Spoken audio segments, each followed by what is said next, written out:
I believe nothing has changed in San Diego. Like, I got it. They won a game. That's good. Listen to these numbers. They had the ball 37 minutes and 17 seconds. 37-17. So the Vikings had it 22-43. They had more first downs. They had 31 first downs. The Vikings had 10. Can that be right? Did I misread that? No, that's correct. 31-10. The total yards, 407 to 187. And it took a touchdown pass from Phillip Rivers to Mike Tolbert in the last 5 minutes to win that game. A great play by Rivers, who for a guy who doesn't run, has great mobility. Like the way he sort of moves and shuffles and gets around is impressive. And he was running to his left and sort of flung it like that to Tolbert, who had to come around the inside coverage, the underneath coverage. It was a really nice play. But how did it, only the Chargers would have been in that position. Like they managed to be the Chargers. So I'm not sold that they have solved any problems. I'm also not sold that if people get on Tony Romo comfortably and people get on Peyton Manning, you know, as Bob Costas did his tribute to Peyton Manning on Sunday night, pointing out at halftime that there'll be a sense if the Manning never plays again, and there's no reason, we don't have any reason to believe he won't play again.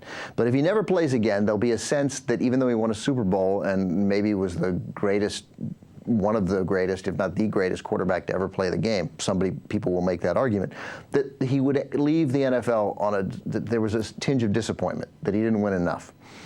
But Phillip Rivers gets kind of a pass for what happens with the Chargers. Norv Turner takes all of that heat, and Phillip Rivers is a great quarterback, but shouldn't he have solved some of these San Diego problems if he's this great? Or does he deserve some of the same criticism that Peyton Manning gets? I don't think Manning deserves it. I don't really think Rivers does either, but it's weird that Rivers gets a pass. Like Rivers is a victim of Norv Turner. But nonetheless, Rivers there was a great pick by Jared Allen on a pass, but that was a great defensive play by Allen, and you could see where Rivers thought that throw was going to get through. That was back when the game was still tied. Maybe they were even down. But hang on. To what you just said about Phillip Rivers getting a free pass, yeah, I would say no, because you made the point in the preseason about typical Chargers football, 3rd and a mile, and they commit a face mask penalty. Yeah.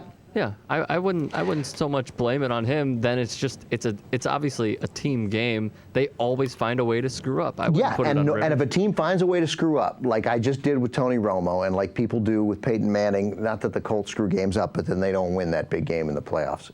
I think it's such a nonsense argument, but it's one that gets made all the time.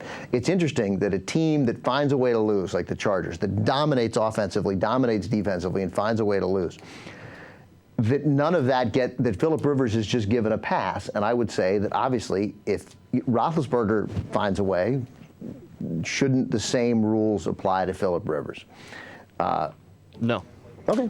Because they don't go to the playoffs. All those quarterbacks have gone to the playoffs, right, and they've done well. Right. So Phillip Rivers, there's something to that too. There's something there that he's partly responsible for the fact that the Chargers should go 13-3 every year and they go 9-7. There's something there. But they won this game, but I don't think I think it's indicative of the same Charger problems that they almost didn't win that game. Donovan McNabb threw 15 times the whole game. He completed 7 passes, 7 out of 15 for 39 yards. Is that right? I think he threw for 39 yards. He ran for 32 yards. He looked pretty good running the ball. But 7 of 15 for 39 yards for Donovan McNabb.